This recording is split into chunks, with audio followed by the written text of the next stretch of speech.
sister had struggled with depression since childhood. The doctor warned that she could not tolerate any kind of stimulation. As a result, my entire life fell silent. To avoid upsetting her, I never dared to laugh at home. I never dared to cry. When I got hurt, I did not even have the right to say it hurt. My parents would hug me with apologetic expressions and say, "You're the good one. Your sister's illness requires the whole family to work together. You're healthy. You're strong. Let her have more. Okay." One day, I accidentally knocked over a cup. The crash sounded enormous in the quiet room, and my sister's emotions shattered at once. My father struck me for the first time. He roared, "Can't you be careful? Do you have to push her until she dies before you're satisfied?" He shoved me to the floor. The back of my head slammed against the corner of the table, and blood poured out, but my whole family rushed to my screaming sister. No one even glanced at me. I lay on the cold floor as my vision blurred and my consciousness began to fade. To them, my sister's feelings were the only emergency. My small injury could wait. They did not know that bleeding inside the skull does not wait. I lay on the cold floor, a steady, dull ache pulsing at the back of my skull. Warm blood slid down my neck and pooled beneath me, a dark puddle spreading across the tile. My father's voice boomed above everything. "Couldn't you be careful for once? Do you have to push her until she dies before you're satisfied?" The shout rattled inside my head. My ears rang, and the blood kept coming. On the sofa, my sister, Stella Somerset, had folded in on herself.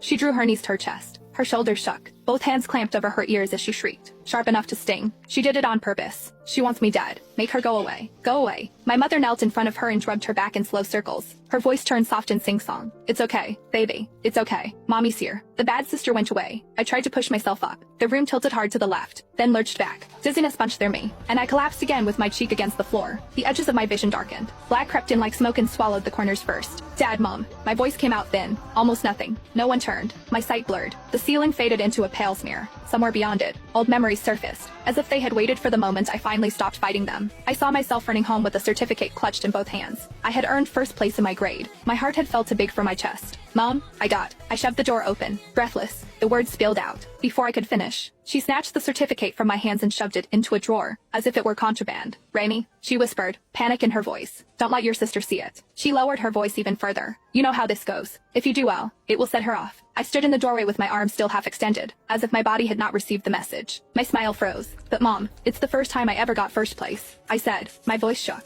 "The teacher said I could apply for early admission. You're the most sensible one," she said as she smoothed my hair. Her eyes held apology, the kind that always asked me to swallow my feelings so she would not have to. "Your sister's illness needs all of us. You're healthy. You're strong. Let her have more." "Okay." I nodded and went back to my room. I forced down the lump at my throat and swallowed every bit of unfairness whole. Back on the floor, the puddle of blood had widened. It crept under my shoulder, sticky and warm. My breathing turned fast and shallow, and I could not draw enough air into my lungs. White flashes sparked across my vision. "Mom." I tried again. This time the word scraped out of me. "It hurts." My mother finally glanced over her shoulder. She frowned as if I had interrupted something important.